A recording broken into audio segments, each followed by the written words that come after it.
വന്നിട്ടുണ്ട്. ഒരു പെണ്ണ് കൈ ഇങ്ങനെ ഉണങ്ങിയിരിക്കുകയാണ്, അങ്ങനത്തെ ഒരു പെണ്ണ് വന്നു ആയിഷ ബീവിന്റെ അടുത്ത് റളിയല്ലാഹു തആല അൻഹ. കൈ ഇങ്ങനെ പൊതിഞ്ഞിരിക്കുകയാണ്. അപ്പൊ പെണ്ണുങ്ങളൊക്കെ എന്തെങ്കിലും കണ്ടാൽ പിന്നെ അതിന് കൂടുക, എന്തെങ്കിലും കൈയിൽ നിന്ന് പിന്നാലെ കൂടുന്നുണ്ട്. അപ്പൊ ആയിഷ റളിയല്ലാഹു തആല അൻഹ അവരോട് ചോദിച്ചു, എന്താ നിങ്ങളുടെ കൈ ഇങ്ങനെ, കയ്യിന് എന്ത് പറ്റി, കൈ അങ്ങോട്ട് ഉണങ്ങിപ്പോയിട്ടുണ്ട്. പറഞ്ഞു, ആയിഷ ബീവി, ഇതിന്റെ കഥ പറയാനാണ് ഞാൻ വന്നിരിക്കുന്നത്. ഇന്ന അബീ കാന റജുലൻ സംഹാ, എന്റെ വാപ്പ വളരെ ദാനശീലമുള്ള നല്ലൊരു മനുഷ്യനായിരുന്നു, നല്ല ദാനം ചെയ്യുന്ന ആളാണ്. വഇന്നീ റഅയ്തു ഫിൽ മനാം, എന്റെ സ്വപ്നത്തിൽ ഞാൻ എന്റെ വാപ്പയെ കണ്ടു. വാപ്പയുടെ അരികത്ത് ഒരുപാട് ആളുകൾ, അവരുടെ അരികത്ത് മനോഹരമായ ഒരു ജലാശയമുണ്ട്. അതിൽ നിന്ന് അവരങ്ങനെ കുടിക്കുകയാണ്. അവിടെ വരുന്നവർക്ക് കുടിപ്പിച്ചു കൊണ്ടിരിക്കുന്നുമുണ്ട്. ദാനം ചെയ്യുന്നവർക്ക് അള്ളാഹു നൽകുന്ന ഒരു പ്രതിഫലത്തിന്റെ രൂപം കാണിച്ചു കൊടുക്കുക. ഇപ്പൊ വാപ്പാനെ ഞാൻ കണ്ടവിടെ, വാപ്പ ഒരുപാട് ആളുകളുടെ കൂടെ വലിയൊരു ജലാശയത്തിൽ ആയിരക്കണക്കിന് കോപ്പകൾ അത് അവര് കുടിക്കുന്നുണ്ട്, വരുന്നവർക്ക് കുടിപ്പിക്കുന്നുണ്ട്. ഉമ്മ എവിടെയെന്ന് ഞാൻ വാപ്പയോട് ചോദിച്ചു. അയിന ഉമ്മി, വാപ്പ നമ്മുടെ ഉമ്മ എവിടെ, ഉമ്മി മരിച്ചിട്ടുണ്ട്, ഉമ്മ എവിടെയെന്ന് ചോദിച്ചു. വാപ്പ പറഞ്ഞു, നോക്ക് എന്ന് പറഞ്ഞു. ഉന്തുരി, ഉമ്മാനെ നോക്കുമ്പോ ഉമ്മാന്റെ അരികത്ത് ഒരു ചെറിയൊരു തുണിക്കഷ്ണേ ഉമ്മാന്റെ ദേഹത്തുള്ളൂ, ചെറിയൊരു കഷ്ണത്തിൽ ഇരിക്കുകയാണ്. വാപ്പ പറഞ്ഞു, ഉമ്മ തീരെ സ്വതക്ക ചെയ്യാത്ത ആളല്ലേ, ഒരു തുണിക്കഷ്ണം ആർക്കോ കൊടുത്തിട്ടുണ്ട് സ്വതക്ക, അതേ ഇപ്പൊ ദേഹത്തുള്ളൂ. പിന്നെ അന്ന് ആടിനർത്ഥപ്പോ ഒരല്പം നെയ്യിന്റെ കഷ്ണം സ്വതക്ക കൊടുത്തിട്ടുണ്ടായിരുന്നല്ലോ, അതും ദേഹത്ത് പറ്റിപ്പിടിച്ചു, അത് പിന്നെ ചൂട് കൊണ്ട് അങ്ങ് ഒലിച്ചു പോയിട്ടുണ്ട്. ഇതല്ലാതെ ഉമ്മാക്കിന് വേറൊന്നുമില്ല. വഹിയ അതുഷാ, ഉമ്മാക്ക് ഭയങ്കര ദാഹമാണ്. ഉമ്മ പറയുന്നുണ്ട്, വാ അതുഷാ, സ്വതക്ക കൊടുക്കാൻ സമ്മതിക്കാത്തൊരു ഭാര്യ. ഭർത്താവ് സ്വതക്ക കൊടുക്കുന്ന ആളാണ്, ഭാര്യ സമ്മതിക്കൂല. കീറിപ്പറഞ്ഞൊരു വസ്ത്രേ ജീവിതത്തിൽ കൊടുത്തിട്ടുള്ളൂ. ഇങ്ങനത്തെ പിഷ്കന്മാരൊക്കെ ഉണ്ടാവുക. ഈ പിഷ്കന്മാരെ കണ്ട ദേഷ്യമാണെന്നാ. അതാണ് ഈ പിഷ്കിന്റെ അവസ്ഥ. പിഷ്കന്മാർക്ക് തന്നെ പിഷ്കന്മാരെ പിടിക്കണില്ല. സുബ്ഹാനല്ലാഹ്, അള്ളാഹിന്റെ മാർഗത്തിൽ ദാനം ചെയ്യണമെന്ന് അള്ളാഹ് പറയണത്. ഇത് കൊടുക്കരുതെന്ന് പറഞ്ഞൊരു ഭാര്യയുടെ അനുഭവമായി പറയുന്നത്. ഉമ്മ പറയാണ്, വാ അതുഷാ, ദാഹണ്ട് മോളെ. അപ്പൊ ഞാൻ ആ ജലാശയത്തിൽ നിന്നൊരു കോപ്പ വെള്ളം എടുത്തിട്ട് ഉമ്മാക്ക് കുടിപ്പിക്കാൻ വേണ്ടി പോകുമ്പോ ഒരാൾ വിളിച്ചു പറയാ, മൻ സഖാഹാ അയ്ബസല്ലാഹു യദഹ്, ആരാണോ ഈ പെണ്ണിന് വെള്ളം കൊടുക്കുന്നത് അവരുടെ കൈ അല്ലാഹു ഉണക്കി കളയട്ടെ, ഉണക്കട്ടെ എന്നിവിടെ ദുആ ഇരിക്കുന്നു. ഉമ്മാക്ക് ഞാൻ വെള്ളം കൊടുക്കുകയും ചെയ്തു. രാവിലെ നോക്കുമ്പോൾ എന്റെ കൈ ഉണങ്ങിപ്പോയിട്ടുണ്ട്, ഡ്രൈ ആണ് ഈ കൈ. ഈ കൈയുമായി വന്നു ആയിഷ ബീവിന്റെ അരികത്തേക്ക് റളിയല്ലാഹു തആല അൻഹ, സ്വഹാബിയത്തിനെ കാണിച്ചു കൊടുക്കാൻ. സ്വപ്നത്തിലാണ് നടന്നത്, പക്ഷെ ഭൗതിക ലോകത്തിൽ സംഭവിച്ചു. വേറൊരു പെണ്ണ് ആയിഷ ബീവി റളിയല്ലാഹു തആല തന്നെ വന്നിട്ടുള്ളത്. സഈദ് ഇബ്നു മസ്ലമ റളിയല്ലാഹു അൻഹു റിപ്പോർട്ട് ചെയ്തിട്ടുള്ള സ്വഹീഹായ ഹദീസ്. ആയിഷ ബീവിന്റെ അരികത്ത് ഇങ്ങനെ ഇരിക്കുമ്പോൾ ഒരു പെണ്ണ് വന്ന് അങ്ങനെ പറയാ, നുണ പറയുന്ന പെണ്ണായിരുന്നു. അതാണ് ഏറ്റവും വലിയ രസം. ആ പെണ്ണ് എന്താ പറഞ്ഞത്? ബായഅതു റസൂലല്ലാഹ് സ്വല്ലല്ലാഹു അലൈഹി വസല്ലം, ഞാൻ അല്ലാഹുവിന്റെ റസൂലിനോട് ബൈഅത്ത് ചെയ്തിട്ടുണ്ട്. എന്ത്? ഞാൻ ശിർക്ക് ചെയ്യില്ലെന്നും മോഷണം ചെയ്യില്ലെന്നും വ്യഭിചരിക്കുകയില്ലെന്നും മക്കളെ കൊല്ലുകയില്ലെന്നും നുണ പറയുകയില്ലെന്നും ഞാൻ അല്ലാഹുവിന്റെ റസൂലിനോട് ബൈഅത്ത് ചെയ്തിട്ടുണ്ട്. സൂറത്തുൽ മുംതഹിനയിൽ അല്ലാഹു പറയുന്നുണ്ട്, യുബായിഅനക അല്ലാ യുശ്രികന ബില്ലാഹി വലാ യസ്രിഖന വലാ യസ്നീൻ വലാ യഫ്തിരീന ബൈന ഐദീഹുന്ന വഅർജുലുഹുന്ന. സൂറത്തുൽ മുംതഹിനിൽ പറഞ്ഞ 5 കാര്യങ്ങൾ, ഇതൊന്നും ഞാൻ ചെയ്യില്ലെന്ന് അല്ലാഹുവിന്റെ റസൂലിന് ഞാൻ വാക്ക് കൊടുത്തിട്ടുണ്ട്. ഞാൻ എന്റെ റബ്ബിനോട് പറഞ്ഞതെല്ലാം ചെയ്തു വിട്ടിട്ടുണ്ട് ആയിഷ ബീവി. റബ്ബി, എന്റെ പടച്ചോനാണെങ്കിലോ എനിക്ക് കാര്യമായ ഉപകാരം ചെയ്തു തന്നിട്ടുണ്ട്. വല്ലാഹി ലാ യുഅദ്ദിബുനില്ല, അല്ലാഹനെ തന്നെയാണ് സത്യം, അല്ലാഹു എന്നെ ശിക്ഷിക്കൂല. ഇങ്ങനെ ഒരു പെണ്ണ് പറഞ്ഞു പോയി ആയിഷ ബീവി റളിയല്ലാഹുവിന്റെ മുമ്പിൽ. ഇതൊക്കെ പറഞ്ഞു നുണയായിരുന്നു. അതാണ് ഏറ്റവും വലിയ അത്ഭുതം. ഈ പറഞ്ഞതൊക്കെ നുണയായിരുന്നു. അവള് വിഭജിച്ചിട്ടുണ്ട്, അവള് മക്കളെ കൊന്നിട്ടുണ്ട്, അവള് മോഷണം ചെയ്തിട്ടുണ്ട്, ശിർക്ക് ചെയ്തിട്ടുണ്ട്, എല്ലാം ചെയ്തിട്ടുണ്ട്. പക്ഷെ അല്ലാഹുവിന്റെ റസൂലിന്റെ ഭാര്യയായ ആയിഷ ബീവിന്റെ അരികത്ത് വന്നിട്ട് പറഞ്ഞു, ഇങ്ങനെയൊക്കെ റസൂലുള്ളാഹിക്ക് ഞാൻ വാക്കുകൊടുത്ത് ഞാൻ വളരെ ഉഷാറായിട്ട് അതൊക്കെ ചെയ്തു പോരുന്നുണ്ട്, ഇനി എന്നെ അല്ലാഹു ശിക്ഷിക്കൂല. എന്താണ് ആ ധൈര്യം പടച്ചോനെ? പിറ്റേന്ന് ഉറക്കം കഴിഞ്ഞ് തിരിച്ചു വന്ന ആയിഷ ബീവിയും സ്വഹാബികളും മുഴുവൻ കണ്ടത് മുഖത്ത് 5 വിരലിന്റെ പണ പിടച്ചിട്ടുണ്ട്. സുബ്ഹാനല്ലാഹ്, എന്തേന്ന് ചോദിച്ചു ആയിഷ ബീവി. ഞാൻ ഈ ഡയലോഗൊക്കെ നിങ്ങളോട് ഒന്ന് പറഞ്ഞു പോയില്ലേ ഇന്നലെ രാത്രി എന്റെ അരികത്തേക്കൊരു മലക്ക് വന്നു.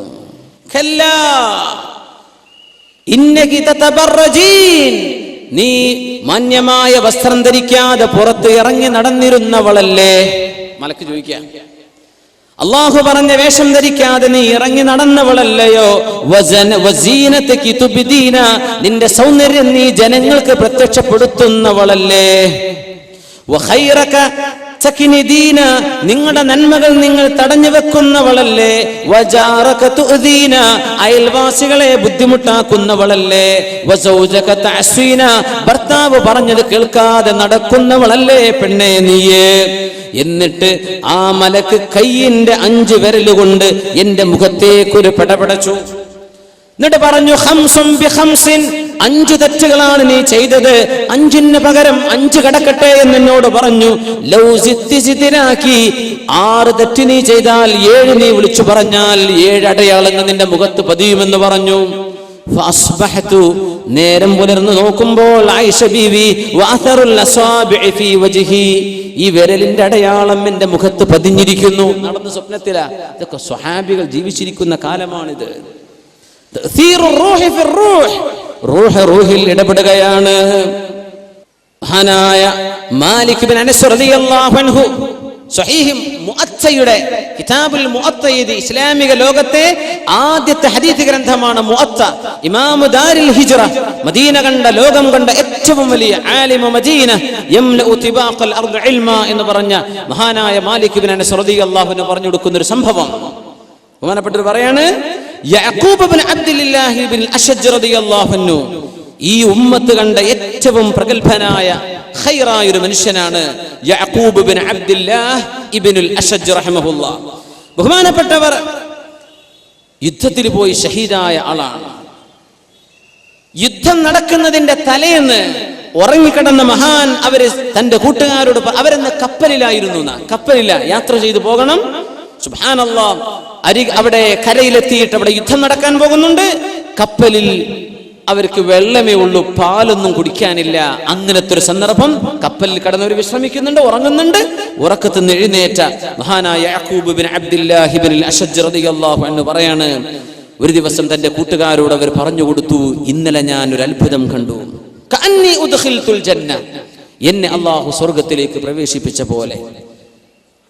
ഫസുഖീതു ലബന, എനിക്ക് പാല് കുടിക്കാൻ തന്നു. സുബ്ഹാനല്ലാഹ്, പാല് കുടിക്കാൻ തന്നു. എന്നിട്ട് ഒന്ന് ഛർദിച്ചു നോക്കി ബഹുമാനപ്പെട്ടവർ. യഅഖൂബ് റളിയല്ലാഹു അൻഹു ഛർദിച്ചു നോക്കി. ഫഖാഅൽ ലബൻ, ഛർദിച്ചത് പാലായിരുന്നു. ഉലമാ പറയുന്നു, ആ സ്വപ്നത്തിൽ അവരെ കണ്ട സമയം ബഹുമാനപ്പെട്ടവർ ഛർദിച്ചത്, ഈ സ്വപ്നം പറഞ്ഞു കൊടുത്തത് അവർ കപ്പലിലായിരിക്കയാ. വമാ ഫിസ് സഫീനത്തി ലബനുൻ വലാ ഷാത്ത്, അന്ന് കപ്പലിൽ ഒരു പാല് കൊടുക്കുന്ന ആടോ പാലോ കപ്പലിൽ ഇല്ലായിരുന്നു. സ്വപ്നത്തിൽ കണ്ടതാ, പക്ഷേ പ്രത്യക്ഷത്തിൽ കണ്ടു. ഇത് രേഖപ്പെടുത്തിയത് മഹാനായ മാലിക് ബിൻ അനസ് റളിയല്ലാഹു തആല അൻഹു.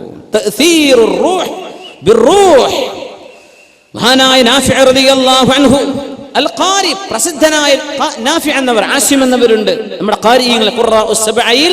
മഹാനായ നാഫിഅ റഹിമഹുല്ലാഹ് ഏറ്റവും മനോഹര ഖുർആനിന്റെ തിലാവത്തിന്റെ ഇമാമിയങ്ങളിൽ, ഖുർആൻ ഓതുന്ന ഖുർആനിന്റെ ഇൽമിൽ ആലിമാണ് മഹാനായ നാഫിഅ റളിയല്ലാഹു അൻഹു. എപ്പോഴും വായയിൽ നിന്ന് നല്ല സുഗന്ധം വരും, നല്ല സുഗന്ധം.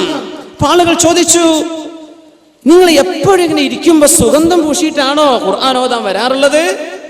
അവര് പറഞ്ഞു, യാ അല്ലാഹ്, ഞാൻ സുഗന്ധം തൊടാറേ ഇല്ല, അതിനടുത്തേക്ക് പോലും പോകാറില്ല. എന്തേ പിന്നെ നിങ്ങൾ വല്ലാത്ത സുഗന്ധം മണക്കുന്നുവല്ലോ? നാഫിഅ റളിയല്ലാഹു അൻഹു ചരിത്രത്തിൽ കാണാം, റഅയ്തു റസൂലല്ലാഹി സ്വല്ലല്ലാഹു അലൈഹി വസല്ലം, ഹബീബിനെ ഞാൻ സ്വപ്നത്തിൽ കണ്ടു. അല്ലാഹുവിന്റെ റസൂൽ വഹുവ യഖറഉ ഫീ ഫമി, എന്റെ വായയിലേക്ക് റസൂലുള്ളാഹി തങ്ങൾ ഓതി തന്നിട്ടുണ്ട്, ഖുർആൻ ഓതി തന്നു, എന്റെ വായയിലേക്ക് ഓതി തന്നിട്ടുണ്ട് റസൂലുള്ളാഹി സ്വല്ലല്ലാഹു അലൈഹി വസല്ലം. ഫമിൻ ദാലികൽ വഖ്ത്, ആ സമയം മുതൽ എന്റെ വായയിൽ യുശമ്മു മിൻ ഫിയ ഹാദിഹി റായിഹ, ഈ സുഗന്ധം എന്റെ വായയിൽ നിന്ന് ഇങ്ങനെ വന്നുകൊണ്ടിരിക്കുക. ആ സ്വപ്നം കണ്ടതിൽ പിന്നെ ആര്? ഖിറാഅത്തിന്റെ ഇമാം നാഫിഅ് റളിയല്ലാഹു തആല അൻഹു. തഅ്തീറുർ റൂഹ് ഫിർ റൂഹ്, ഒരു റൂഹ് മറ്റൊരു റൂഹിൽ ചെയ്യുന്ന പ്രതിഫലനം ഉലമാ രേഖപ്പെടുത്തുകയാണ്. ഇത് മോശപ്പെട്ട ആളുകൾക്ക് അങ്ങനെ വന്നിട്ടുണ്ട്. പന്നി മാംസം വായിൽ 2 മാസത്തോളം മണത്ത് നടന്ന ആളുണ്ടായിട്ടുണ്ട്. ഇൻഷാ അല്ലാഹ് അവിടെ വഴി വരാൻ. സല്ലു അലൻ നബി മുഹമ്മദിൻ വ ആലി അല്ലാഹുമ്മ സല്ലി അലാ സയ്യിദിനാ മുഹമ്മദിൻ വ അലാ ആലി സയ്യിദിനാ മുഹമ്മദിൻ വ ബാരിക് വ സല്ലിം അലൈഹി. അലാ ഇബ്നു സിയാദ് റളിയല്ലാഹു അൻഹു തഹജ്ജുദ് നിസ്കരിക്കുന്ന ആളാണ്. മുഅ്മിനീങ്ങളെ നമുക്ക് തഹജ്ജുദ് നിസ്കരിക്കണ്ടേ? അല്ലാഹു നമുക്കൊക്കെ തൗഫീഖ് തരട്ടെ, ആമീൻ യാ റബ്ബ്. ഞാൻ ഈ സംഭവം വിവരിക്കുന്ന മുമ്പ് ഒരു കാര്യം കൂടെ അതിന്റെ ഇടയിലേക്ക് ചേർത്ത് പറയാം. അബ്ദുല്ലാഹ് ഇബ്നു ഉമർ റളിയല്ലാഹു അൻഹു അവരിങ്ങനെ പറയാണ്, ഹഫ്സ ബീവിന്റെ ആങ്ങളെയാണല്ലോ അബ്ദുല്ലാഹ് ഇബ്നു ഉമർ റളിയല്ലാഹു അൻഹു. ഉമർ തങ്ങളുടെ മകളാണ് ആര്? ഹഫ്സ ബീവി. ഹഫ്സ ബീവി ആരാ? അള്ളാഹിന്റെ റസൂലിന്റെ ഭാര്യ, നമ്മുടെ ഉമ്മയാണ് ഹഫ്സ റളിയല്ലാഹു അൻഹ. അപ്പൊ അവരോട് പറഞ്ഞു കൊടുത്തൊരു ചരിത്രമുണ്ട്. സ്വഹീഹ് മുസ്ലിമിലാണ് ഹദീസ് എന്നാണ് എൻ്റെ ഓർമ്മ, സ്വഹീഹായ ഹദീസാണ്. അള്ളാഹിന്റെ റസൂൽ എന്നും നേരം വെളുത്താ ചോദിക്കും, ഇന്നലെ ആരെങ്കിലും സ്വപ്നം കണ്ടിട്ടുണ്ടോ? നോക്കണം അള്ളാഹിന്റെ റസൂലിന്റെ ചോദ്യം, ഇന്നലെ ആരെങ്കിലും സ്വപ്നം കണ്ടോ? അപ്പൊ സ്വഹാബികൾ കഥ പറയും. അപ്പൊ ചിലരൊക്കെ പറഞ്ഞു കൊടുക്കും, നബി തങ്ങൾ അതിന് വ്യാഖ്യാനം പറഞ്ഞു കൊടുക്കും. റസൂലുള്ളാഹി സ്വല്ലല്ലാഹു തഅ്വീലു റുഅ്യ. ഇബ്നു ഉമർ തങ്ങൾ പറയാം, പടച്ചോനെ എനിക്കൊരു സ്വപ്നം എന്ന് കണ്ടാൽ എത്ര റാഹത്ത്, ഒന്ന് പറഞ്ഞു കൊടുക്കാൻ. ഒരു സ്വപ്നം കാണണ്ടേ? എത്ര ആൾക്കാരുണ്ടാവും ഇപ്പൊ നമ്മളെ കൂട്ടത്തിൽ കാലങ്ങളായിട്ട് ഒരു സ്വപ്നം കണ്ടിട്ടില്ല. ചിലർ സ്വപ്നം കണ്ട് ഉറങ്ങാൻ തന്നെ നേരം കിട്ടാറില്ല. അങ്ങനത്തെ ആൾക്കാരുണ്ടാവും. പടച്ച തമ്പുരാനെ, സ്വപ്നം വരണ്ടേ, എന്താ ഇപ്പൊ ചെയ്യാ? ആയിക്കോട്ടെ. ഇബ്നു ഉമർ തങ്ങൾ ഇങ്ങനെ കൊതിച്ചു. ഒരു ദിവസം പള്ളി മസ്ജിദ് നബവിയിൽ കിടന്നുറങ്ങി. എന്നിട്ട് പറഞ്ഞു, അല്ലാഹ് നിന്റെ പള്ളിയിലാണ് ഞാൻ കിടന്നുറങ്ങണത്. പള്ളിയിലെന്ന് ഉറങ്ങിയിട്ടുണ്ട് സ്വഹാബിമാർ.